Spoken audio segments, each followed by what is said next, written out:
Today, we're going to cover some of the things you must do on a first date with a woman and how to consistently close. Now, first, here's something you need to know, okay? Women are putting you in one of these three boxes. Whenever they meet you, they're putting you into these three boxes. Either you're going to become the nice guy friend, or you're going to become kind of the long-term provider. That's how they categorize you. Or you're going to be in the Playboy / lover type of box. Okay, let's talk about the first box. So the first box is the nice guy friend. Now this guy, usually he's not going to strike any sexual interest in her. He's going to be too politically correct, too agreeable, too friendly, always available for her. And his game is not going to be, he's non-existent almost. I mean, he's not going to have any edge to his speech, right? He's not going to be bold at all. He's just going to be very PC, mainstream, very like normal shit that every guy does. And if she likes your vibe, then she'll befriend you. But because there's no edginess, because there's no flirt going on, there's no sexualization going on, then she's not gonna hook up with you. Now the second box is the long-term provider. So this is the second box where you're physically attractive, you make a lot of money, you have a lot of good attributes about yourself, but something is missing. You're missing that edge as well. You're the safe option, basically. You're the safe option. She can make you wait. She knows that you're kind of a nice guy too, so you're gonna wait 2, 3, 4, 5 dates, and she knows that she can play with you. And some of the symptoms for guys in the second box are, the first one is you have to go on multiple dates before the girl sleeps with you. You have to go on 3, 4, 5, 6 dates before you actually sleep with a girl. The second thing is girls will never chase for your attention usually. Like, you're always going to be the one chasing after them. You're always going to be the one texting them. They're not going to text you by themselves.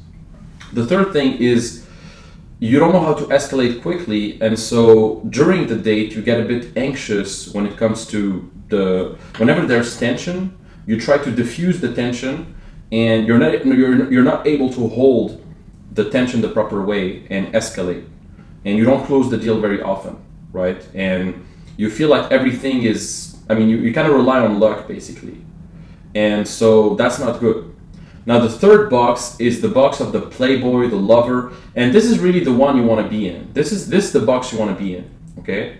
So that's when she meets you and she gets almost instantly attracted to you because there's something different about you. She can sense that you're carefree, that you can walk away at any time, that you can say whatever you want, right? And you don't care of if you have to offend her or if you have to say something that's not necessarily going to be taken positively by her. You're not afraid of just speaking your mind. You're not afraid of, even if it's a bit edgy or even if it's very polarizing, you're gonna say it anyway. And this is the type of guy where whenever he meets a girl, he can really instantly polarize the conversation, escalate pretty quickly, introduce some sexual topics in the conversation pretty quickly too. And that's when she's twirling her hair, she's giggling at everything you say. And not everything, but she kind of she's really into you, right? Even if you're not that funny. And afterwards, obviously, when it comes to pulling her back to your place, then she happily follows you, has another glass of wine, sits on your couch, then makes out with you, then has sex with you, and then says, "Oh, I never do this. How did I end up here?" Right? This is the type of situations you're gonna be in. You won't need to go on 3, 4, 5 dates. After one date, you're gonna fuck her. And afterwards, she's gonna wonder, shit, this guy is different, right? And remember this, women can break the rules for you if you are a high value guy and if you actually know how to conduct the whole thing. Because women will always make the rules for chumps, and they will always break them for playboys. And if she feels like you're higher value than her, then she's probably gonna, she's gonna have some scarcity about having sex with you. But if she feels like you're kind of at her level or below her level, then she knows, okay, she can play with you. She knows she has the advantage and she has the upper hand, right? Now it should be obvious. It's most beneficial to start as the lover. because when you become the playboy first, when you become the lover first, you can pick your favorite girl out of the ones you're dating already.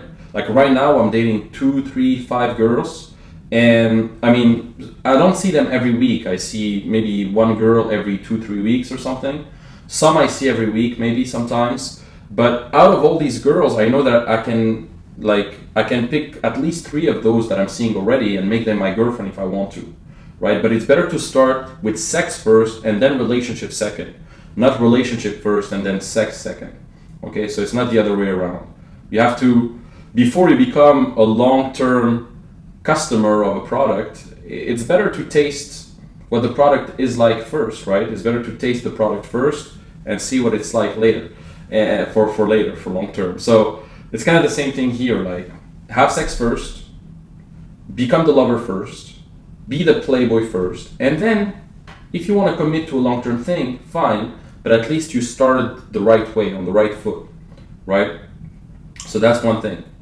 So here's the thing as well. Like, you can't go from being the nice guy to being the lover. Like, once women generalize you, once she categorizes you, it's very hard to go back to another box. Okay, but you can always go from the lover box to the long-term boyfriend box. But it's very hard to go from the nice guy or long-term provider to the playboy box. Okay, like, you have to start, like, the initial conditions you set in the beginning of the relationship are gonna set the frame for the rest of the relationship. So you have to really set the right initial conditions from the beginning and set the right frame from the beginning, right? And you gotta be the lover first. That's what I recommend everybody. So be the lover first, and then be the boyfriend or friend later, okay? Now let's dive in and talk about what to actually do when going on a first date. So the first thing, before the date even happens, like, don't set dates more than a week ahead in the future. So don't set a date for like 3 weeks ahead or something. Okay, because there's a high chance that the girl will flake. The sooner you can set up the date, the better.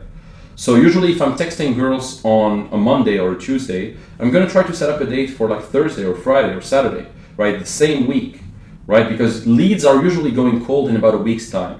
In about a week's time, she's gonna have stuff going on, her friends is gonna have a birthday, so she's gonna travel somewhere, whatever, and there's gonna be something, okay? So be quick, okay? You have to strike the iron while the iron is hot, right? I love that saying because it's absolutely true with women. Because women are very emotional, they make decisions very quickly in the moment, and if you don't seize those moments, and if you don't ride, you have to ride the wave of their emotions, right? If you don't ride the wave of their emotions, then the wave is gonna fade away and then it's over. Now, whenever you set a date for another day, you wanna follow up with her at least, like, let's say I set a date for, let's say we're Monday, and I'm gonna set a date for like Thursday or Friday. Then what I'm gonna do is I'm gonna remind her, at least on Wednesday or on Thursday, I'm gonna remind her like, hey Sarah, hope you're doing well. Tomorrow we can go to XYZ place, we can meet at XYZ hour, and just remind her, right? So remind her 24 to 48 hours before, and then on the same day, so let's say Friday comes, like, let's say we're already on Friday, when the date is supposed to happen, then on the same day I'm also going to send a text like 4 to 6 hours before, just to remind her again as well. Okay, sometimes they will do it themselves, and then a few minutes before we meet, I'm just going to say, okay, I'm on my way soon, or let me know when you're on your way, if she's coming herself, right? So that's an example with Christina. For example, Christina, as you can see, after I took her number, I said, hey, it's Limo. She said, hi. Then I said, hey, we're getting drinks together soon. Let me know if tomorrow works for you. And you see how, like, basically, I just texted her, like, let's say on Wednesday, and I'm setting up a date for the next day, like for Thursday or something. So I'm very quick, I really strike the iron while the iron's hot. Look, if you meet a girl on Instagram, try to get her WhatsApp too, or her number too, so that you can follow up from WhatsApp or from like normal messenger, like on your phone, or normal message. Because if you stay on the app, especially with dating apps, especially with Bumble and Tinder and all of that, it's too noisy. There's too many messages, too many things, too many matches, too much stuff, too much distractions. And so it's way more intimate and way more focused if you bring her on WhatsApp or on personal like phone number. It's way better.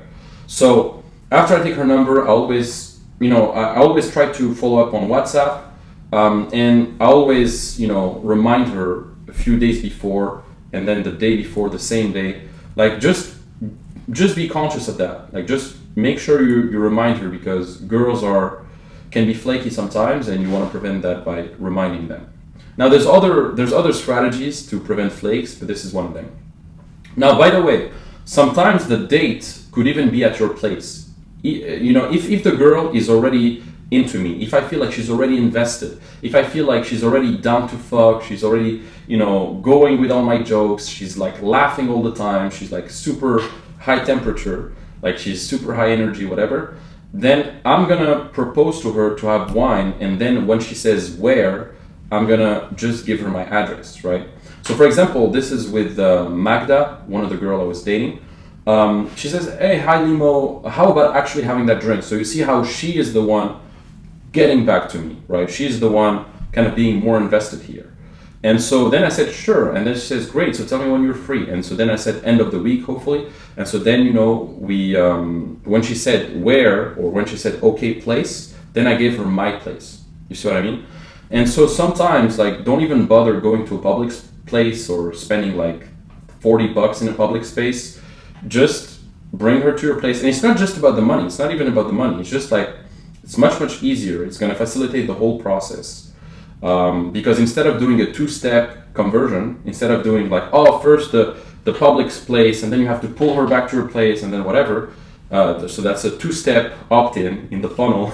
Instead, you do like a one-step opt-in. Okay, one step, she's at your house already, and you can close very, very easily. You see what I mean? It's like in business. So the less steps there is, the less friction there is, and the more easily you're going to close. That's one thing. But you can't do that with all the girls, especially the girls who have like a long-term potential. It's better to meet them in real life first. But if it's a girl you just want to fuck or something, great. Like just don't bother. Like just bring her to your place, man. Make that easy for yourself. Now, key mindset. If she's coming to meet you, she's already interested in you. So whenever I'm on a date, I have this mindset that, this is a girl, I've already fucked already. This is a girl, she already likes me. It's already done. It's a done deal already. So that's my mindset on a date. I'm not there to kind of win her over or impress her or whatever. No, it's already a done deal. I just need to enjoy the ride, talk a bit, vibe with her, escalate things progressively, and then that's it. I'm not here to fucking sell myself or win her over or whatever. It's already won. She's already here with me, one-on-one, sitting with me, next to me. It's easy. Now, one of the most important things when you go on a date with girls is the logistics. So first of all, your place obviously should be fucking iron clean. Everything should be good. Your bed should be made. The toilets should be fucking clean with toilet papers. Everything. You should have drinks at your place. Everything should be on. You should have condoms as well. Everything. Be seduction ready. Be sex ready also. If you invite her to a public place, make sure it's close to your place. So maximum 5-10 minutes by Uber, ideally walking distance. Now, don't take women on elaborate dinners on a first date. Like, don't take her to a fancy place and try to wine and dine her, etc. Now, if I'm ultra rich, yeah, I could, but even, she hasn't earned that yet, to be honest. And it's better to take her out just for a simple drink, simple coffee if it's daytime. But usually I recommend doing if you're having a date with a girl that you want to have sex with, you need to see her nighttime, because realistically, it's very rare that you're going to have sex with a girl at 2 p.m. after a coffee. It's very rare. So usually it's always nighttime, okay? When you set a date, set it for 8 p.m., 9 p.m., something like that. Now, I highly recommend you go to the same venue every time, especially if you're not super experienced getting dates. It's better if the conditions are always the same for you, so that everything seems in control, everything is familiar, and you're super comfortable in that environment. There's no other variable that comes into place that fucks up the whole thing. So you want to go to the same place each time. So right now, for example, I have 2 places in my city where I bring all my dates. And I know these 2 places by heart. I know the menu by heart. I know everything by heart. I even know the staff now. So bring her to your world, preferably. Okay, go to bars, go to locations where you know the staff already, where you're a regular already. So first of all, if you bring a girl to a bar and you know the staff, and she sees that you know the staff, like she sees you greeting the staff or being greeted by the staff, you're gonna appear like a minor celebrity. You're gonna appear like, oh man, this guy is social, this guy knows people, this guy, he's a regular, etc. He knows the staff. And so it hires up your value, right? Now another thing also is, if you bring girls all the time to that specific bar, you're going to be seen as a playboy by the staff, but that's fine. Okay, that's completely fine. I mean, most of the staff, they smirk at me or they laugh. Especially, I'm friends with a guy in one of the bars I go to. Sometimes he laughs about it or whatever. That's fine. I don't give a shit. But it's great to bring her to your own world. Now, an important thing to do on a date is to sit next to her instead of in front of her. This is a mistake that I used to do. I used to, sit across from the girl, like face to face, but it's actually better to be at either a 90 degree angle or like really next to her. So either I'm gonna sit next to her or like a 90 degree angle, right? So try to sit next to her if you can, not across from her. That way your legs can touch up against each other naturally, and there's gonna be a better chemistry. I don't know how to explain this, but it's better. Because psychologically, sitting opposites to each other triggers like kind of this fight or flight hormone because you're kind of against each other, right? Like if you think about it, in negotiations, in divorces, in fights, like people stand opposites to each other. But when you sit beside her in the cafe or in the table, you trigger more of a team spirit. And you can whisper funny things in her ear, you can involve more touch, your legs are resting up against each other, it's much better, right? So I guarantee you try that and it's gonna be better. Now the biggest issues men run into during dates is, first of all, usually they don't know how to keep the conversation going and keep it in a way that's non-platonic. The second thing is sexualizing the conversation and escalating. And then the third thing is framing it properly for the girl to come back to the house with you, especially if you've set a date in a public space. Because if you've set the date at your house, then you have to kind of pre-frame things sexually, and there's things you can do to make her even chase for sex, to make her even want sex more than you do. There's a lot of things you can do.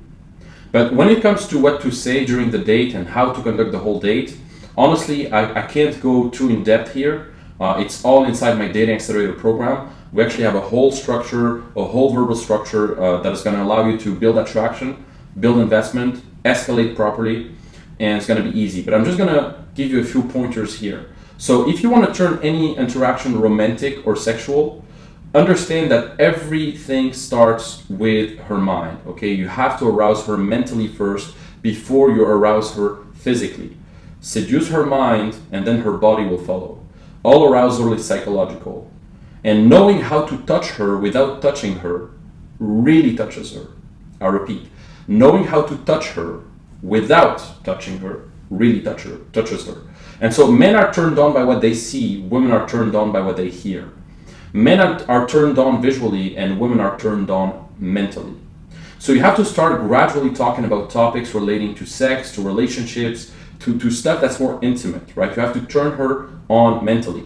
And the process of sexualization should be gradual. You can't burn yourself too quick, okay? You need to have the right timing. Otherwise, you're gonna get blown out. So in the first stages of the date, you have to build rapport, you have to build some comfort, maybe make her trust you a little bit, share a few things about yourself, make her invest as well, and let her talk a lot about herself, etc., so that she feels comfortable. And then at some point, gradually, you're gonna start, sexualizing and, really like going more deep into sexual topics and romantic topics. And you can ask her questions like, tell me, like, what's your type? Do you have a type?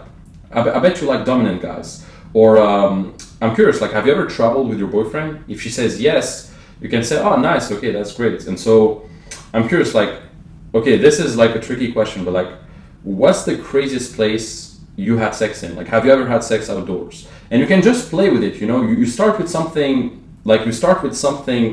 that's not very edgy, like, oh, have you ever traveled with your boyfriend?